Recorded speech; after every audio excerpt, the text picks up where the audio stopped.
Welcome to my channel, My Skin Expansion Journey. My name is Iona Smith and I currently have 3 skin expanders in my head. I'll explain in a little bit what exactly a skin expander is and what the purpose is of it. So let's start at the beginning. Why do I look like this? I was attacked by two dogs when I was 7 years old and they tore off the top of my scalp. My skull was visible in 3 places. I also had a cut at the back of my neck that was half an inch from my aorta. Lots of operations later, including skin grafts and hair transplants, which you guys can't see at this stage, but they were done as well, and obviously not 100% effective. I had this very same procedure done when I was 8 years old, and my parents stopped it because there were some of the valves where you actually inject tore through my skin, so that was very painful, and they decided to rather stop it. So my skin has been stretched before as well, so I am aware of what this feels like, but it was way different when I was younger. So what are skin expanders? I'll put up pictures at the top that you guys can see. Skin expanders are silicone bubbles that they put underneath your skin to stretch the skin, to essentially cover up burnt areas, wounds, or in the case of ladies that had mastectomies, to reform the pocket. So these are, as you can see from at the top, you get different sizes and you get different shapes. So you get a round one, a square one, a kidney one, and then also the rectangular form that I currently have in. Size-wise, they differ. It's anything from a very, very tiny little thing to the ones that I've got on my head is 1000 cc. I am aware of a 300 and a 500 as well. In between that, I'm not 100% sure. So what they do with this is they fill them weekly with saline solution. As you can see at the top as well, there's a little port at the bottom of it. It looks like a little round dot like this. Now that is a little one-way valve that they put underneath the skin. Now mine are currently, you can see the little bulb there, located there and there for this one and this one. And then I've got this one as well on this side. So they just take saline, put it into a syringe, and then stick it through the skin.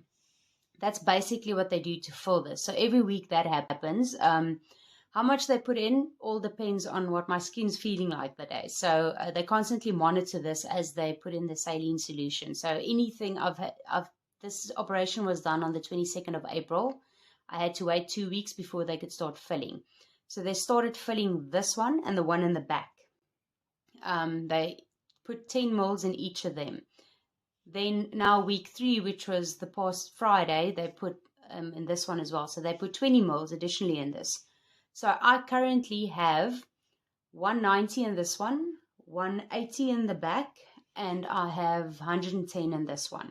Now that obviously these things are going to grow and look like Coke bottles next to my head. I'm essentially carrying a baby on the top of my head. Weight-wise, if you think about it in kilograms, it's 3 kilograms that I'm then carrying.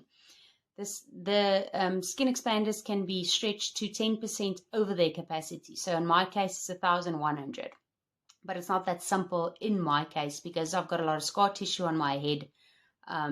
It needs to be monitored constantly. So there is a risk that one of my previous scars might pop open and the balloon will want to peek through there. So that's the biggest thing at this stage, because obviously when they put these things in again, there's a lot of stitches and staples that they put in. So I still actually have a couple of staples and stitches in my head that they still need to remove. With the operation, my skin also tore at the top here. You'll see there's a big plaster on here. Now it's about the size of 3 centimeters long by 1 centimeter in diameter. So it's not a very big scar, but it's literally, you can see my skull because of the thin skin at the top of my head, it just split with the pressure that was put on it. So this is why this one doesn't have that much in it, because this is the reason why it just popped essentially. So that also needs to be monitored on a weekly basis. So every week, like I said, I go for the filling, and that we don't know how much they put in, or they can put in at that stage. And then also I go for a dressing change. Now, as a result of this dressing change, I need to, I'm not allowed to shower.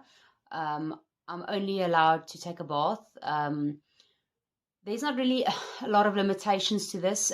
Your head gets a bit heavier. The lady, the sister that's busy with my fillings also said that as we progress with this, my head is going to get a bit I'm not going to say lopsided, but heavier. It's just going to get heavier. So there are certain limitations, like I'm a bit restricted with my movement. So I drive like an old lady now, trying to move like that from place to place.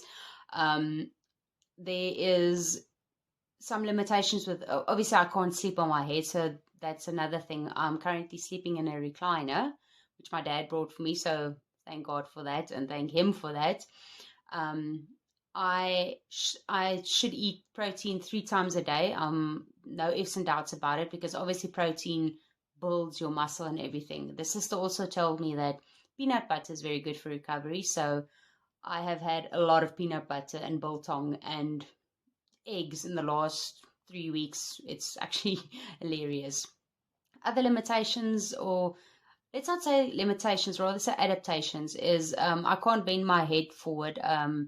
If I'm too busy during the day, I feel a bit drained. I can't pick up very heavy things, so I'm a bit restricted when it comes to that, but nothing intense. Then the next question is usually, is it sore? Because obviously it looks awkward. We all agree it looks weird. So it's not painful, it's more uncomfortable. You get your days that you actually, it's sore, then it's a bit sensitive. And I've come to realize that actually today I've had a couple of headaches, which I'm assuming is associated with this. It's these little bursts of pain that just shoots through, and then it actually feels like someone's crushing your eyes type of thing. But nothing that much that you want to start crying. It just essentially feels like the beginning of a migraine. But that's gone now. I just took a pain tablet for that. I'm trying to think now. What else is there? There's actually not a lot to it further than that. Process-wise, how long it's going to take, we don't know either, because once again, they need to fill it, and we don't know how quick that is going to happen. So, I mean, if this is just 2 weeks trying to fill this, and I took, my brother and I assumed that it's about, let's say, about 1 centimeter, because when they actually cover my head now, there is obviously the skin pulls back a little bit. So I'm assuming they're going to overlap it. I'll still get the definite yes, they're going to do that or they're not, because I can't remember that from way back when. You'll see this balloon is also very close to my eye at this stage. So the reason for that is they want to take this skin and they want to cover this mark here. As you can see, it's very close to my eye, which I didn't even think about. Very interesting and awesome. So yes, there's a long process still ahead. It's not a quick fix. It takes a lot of commitment, and your biggest thing to keep you going on with this is your closest circle. So at this stage, that would be close friends around me, and also my brother specifically, which I love a lot, and then my dad.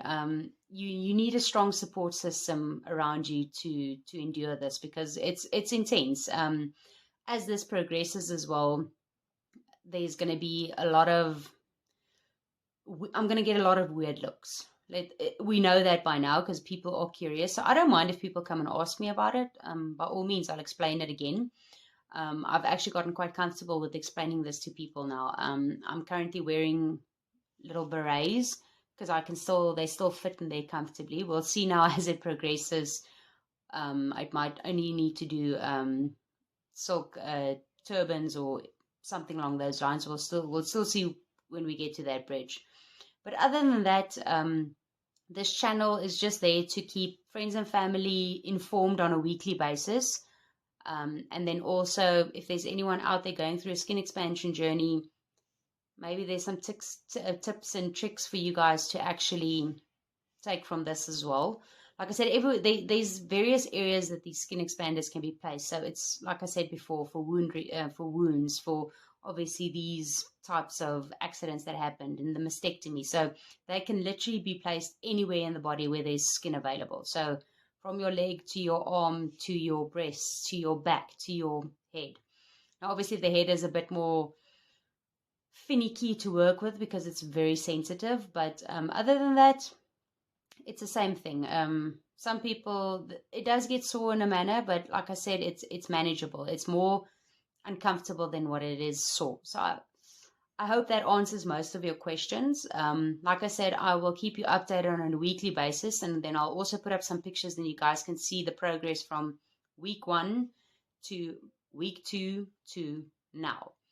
I'll try and do this. I'll try and place one from the previous week, and then you guys can see the progression at least from it. Hopefully that'll help as well to actually put out the big picture there. So if there's anything you guys want to know that I should elaborate on more, I'll put it in on the next video. But at this stage, I hope you guys are up to date with it and a bit more informed about what skin expanders are and the process behind it. If there's any questions that you guys have that you need me to still further elaborate on, like I said, please let me know. DM me, place a comment, Facebook me, whatever the case may be. Then I'll see you guys next week. Thanks a lot, hey. Bye.